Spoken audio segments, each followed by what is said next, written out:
Hello दोस्तों, स्वागत है आपका हमारे YouTube channel target point with Meenakshi में। दोस्तों, आज हम सीटेट 7 जुलाई 2024 के फर्स्ट पेपर की हिंदी पोर्शन का आंसर की देखेंगे।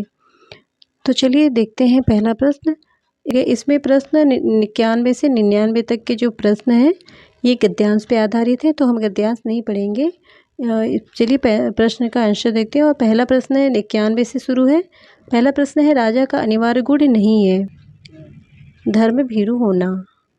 अगला है, अपने मन का राजा होने से तात्पर्य है मन को नियंत्रित करना। इसमें फोर्थ आंसर सही हो जाएगा। राजा के किन गुणों की चर्चा गद्यांश में की गई है? इसमें फोर्थ आंसर सही हो जाएगा, शुद्ध विचार और अच्छे कर्म।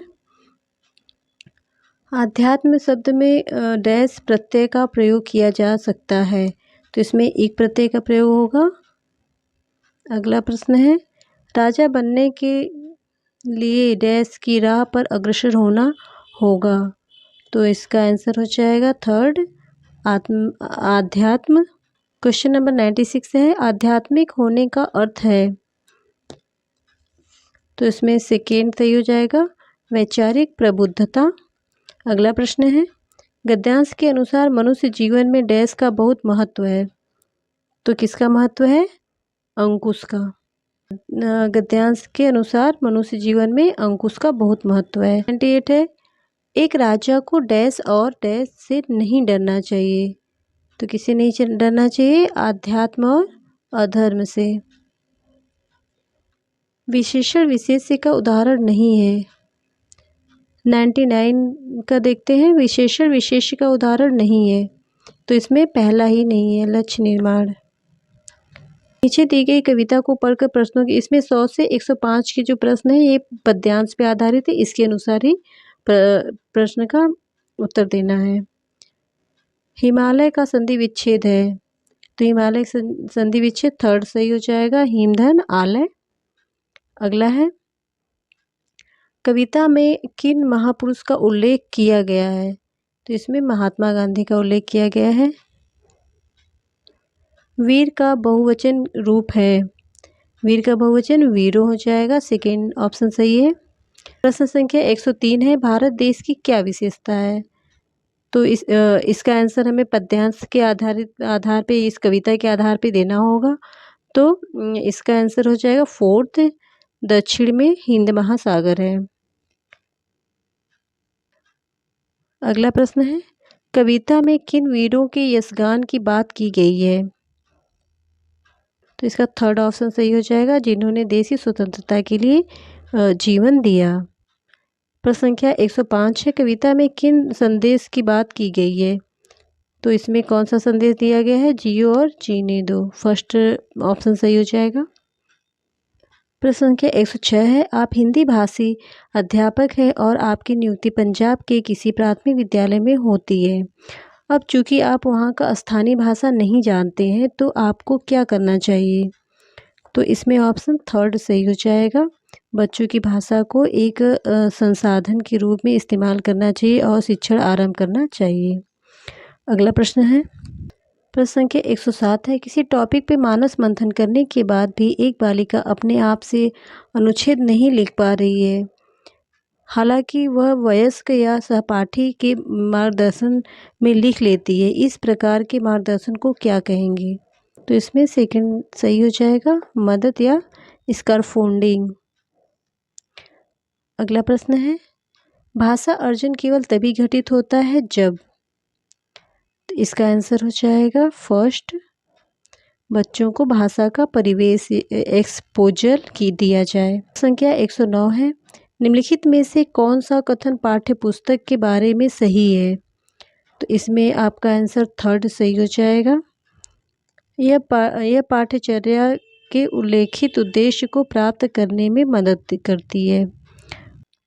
प्रश्न संख्या 110 है, आप कक्षा 5 के अध्यापक हैं, आपने विद्यार्थियों को पठन सामग्री अच्छी तरह से पढ़ने के लिए कहा है।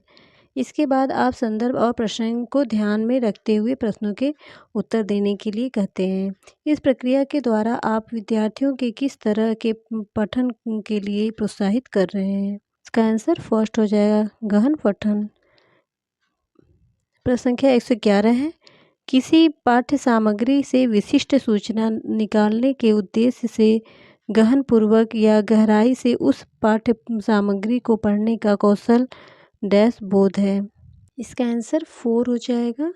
निष्कर्षात्मक, मूल्यांकन परक भी हो सकता है। इस क्वेश्चन में थोड़ा डाउट है, वैसे निष्कर्षात्मक ही होना चाहिए, लेकिन मूल्यांकन परक भी हो सकता है। अगला प्रश्न देखते हैं। व्याकरण पढ़ने का नियमात्मक उपागम अनुशंसा करता है कि हमें सबसे पहले डैश, तो इसका आंसर हो जाएगा 3rd, नियम प्रस्तुत करने चाहिए। अगला देखते हैं। डैश तथ्यों से कहीं आगे जाकर अनुमान लगाने का तरीका है। इसमें फर्स्ट सही हो जाएगा ऑप्शन, पठन सामग्री का विस्तार। अगला प्रश्न देखते हैं। कक्षा में मातृभाषा को स्थान न देना किस विधि की विशेषता है? तो ये प्रत्यक्ष या डायरेक्ट, यानी फर्स्ट ऑप्शन सही हो जाएगा। प्रश्न संख्या 115 है, एक अध्यापक होने के नाते आप एक बच्चे की उसके कुल भाषा प्रयोग के लिए प्रशंसा करते हैं, यद्यपि उसने कुछ शब्दों की वर्तनी गलत लिखी है। आप कक्षा में किस उपागम का प्रयोग कर रहे हैं? तो इसका आंसर हो जाएगा सेकेंड, समग्र भाषा। प्रश्न संख्या 116 है, एक भाषा अध्यापक को चाहिए कि वह विद्यार्थियों को स्वच्छंद लेखन के लिए प्रोत्साहित करे, क्योंकि स्वच्छंद लेखन का शिक्षार्थियों के लिए लाभ है। इसमें सेकेंड ऑप्शन सही हो जाएगा। यह शिक्षार्थियों को प्रवाह के साथ और रचनात्मक तरीके से लिखने के लिए प्रोत्साहित करता है। अगला प्रश्न है, यह अधिगम का एक प्रकार है जिसमें बच्चे को उच्च स्तरीय मानसिक प्रक्रियाओं जैसे बुद्धि और तर्क करना आदि का प्रयोग करना होता है।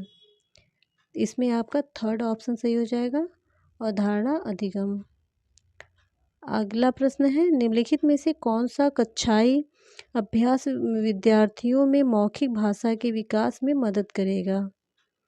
तो इसका आंसर फर्स्ट सही हो जाएगा, नए या अपरिचित शब्दों से सही उच्चारण का अभ्यास करना। प्रश्न संख्या 119 है, जब हम यह कहते हैं कि भाषा यादृच्छिक है तो इसका तात्पर्य है? तो इसका सेकेंड ऑप्शन सही हो जाएगा, भाषा के शब्दों और उसके अर्थों के बीच अंतर्निहित संबंध है। लास्ट क्वेश्चन है, भाषा अधिगम में निदानात्मक परीक्षण का उद्देश्य क्या है? तो इसका 4th ऑप्शन सही हो जाएगा, बच्चों की समझ में रह गए अंतरों को जानना और उच्चारात्मक कदम उठाना। तो दोस्तों, ये थे हिंदी के आंसर की।